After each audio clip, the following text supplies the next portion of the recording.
Hey, welcome to the Explainer. So have you ever wanted to describe something in Japanese? You know, like a great movie or a beautiful city, but you just kind of got stuck? You weren't sure how to connect the words? Well, today we are going to unlock all of that for you. It turns out it's all about this super simple two-part pattern that once you see it is going to make everything just click. Let's jump in. All right, let's set a goal right now. How would you say an interesting movie in Japanese? Just keep that phrase in the back of your head, because I promise, by the end of this, you'll be able to build that phrase and a whole lot more without even blinking. So, what's the big secret to describing things in Japanese? It really comes down to this one simple idea. In Japanese, there isn't just one kind of adjective. Nope, there are two, and they play by totally different rules. Once you know how to tell them apart, you'll always know exactly what to do. And here they are, the stars of our show, i-adjectives and na-adjectives. And you know what? The difference is actually way simpler than you might think. For the most part, i-adjectives are just words that end with the hiragana character i, like omoshiroi for interesting. And na-adjectives? Well, they're pretty much everything else, like kirei for beautiful. Yeah, there are a couple of weird exceptions, but don't worry about those for now. This one simple rule will get you through like 99% of the time. Okay, let's break down the first type. An i-adjective, just like its name says, ends in e. And here's the key thing to remember. It connects directly to the noun. It's like it needs no help at all. It's totally self-sufficient. Then you've got the other team, our na-adjectives. Now these guys are a little different. They need a little bit of help to do their job. They need a special connector word to link up with the noun, and that connector is the particle na. Think of na as the magic glue that holds the adjective and the noun together. All right, let's tackle the first one, which is honestly super easy. Building phrases with i-adjectives is just so straightforward. This is all about that direct connection thing we were just talking about. I'm not kidding. This is so simple. It's just two steps. You take your i-adjective and you stick the noun right after it. That's it. No little words in between, no special connectors. Just bam! Adjective, then noun. You're done.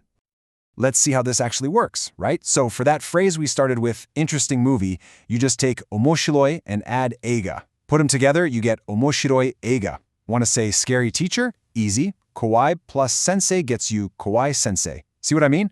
It's a direct connection. So simple. And here's what that looks like in a real sentence. 昨日、面白い映画を見ました. Yesterday, I saw an interesting movie. See? That little chunk we made, 面白い映画, it just pops right into the sentence, no problem. Okay, so you've totally got the i-adjectives down. Now let's look at the other kind, the na-adjectives.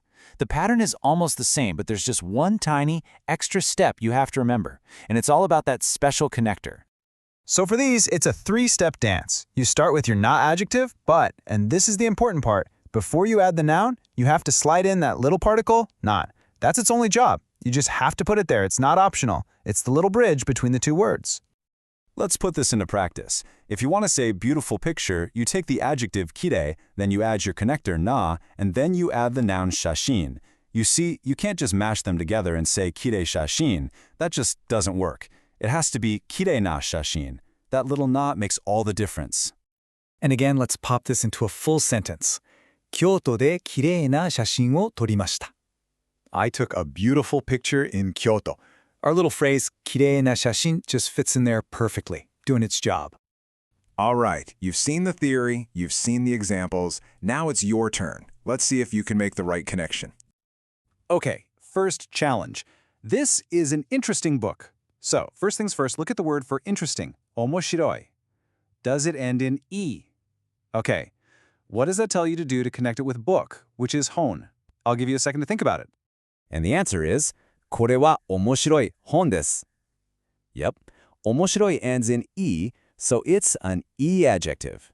That means it hooks up directly with the noun hon. No connector needed. Simple. You got this. Ready for another one? Let's do it. Kyoto is a quiet city. The word for quiet is shizuka, and city is machi. Take a close look at shizuka. Does that end in e? Nope. So, what does that mean you have to do? How'd you do? 今日は静かな街です. That's it. Shizuka is a na-adjective, which means we need that little connector word, na, to hook it up with machi. You gotta have shizukana machi. Awesome, you're really getting the hang of this. All right, one last one to lock it in. That teacher is a kind teacher. The word for kind is shinsetsu. How are you going to put this one together? Look at shinsetsu. What category does that fall into? What does that tell you to do? And the final answer is, あの先生は親切な先生です.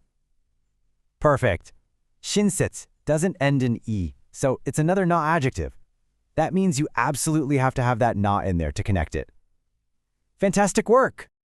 So, look, after all that, it really just comes down to this, right? These two super simple patterns.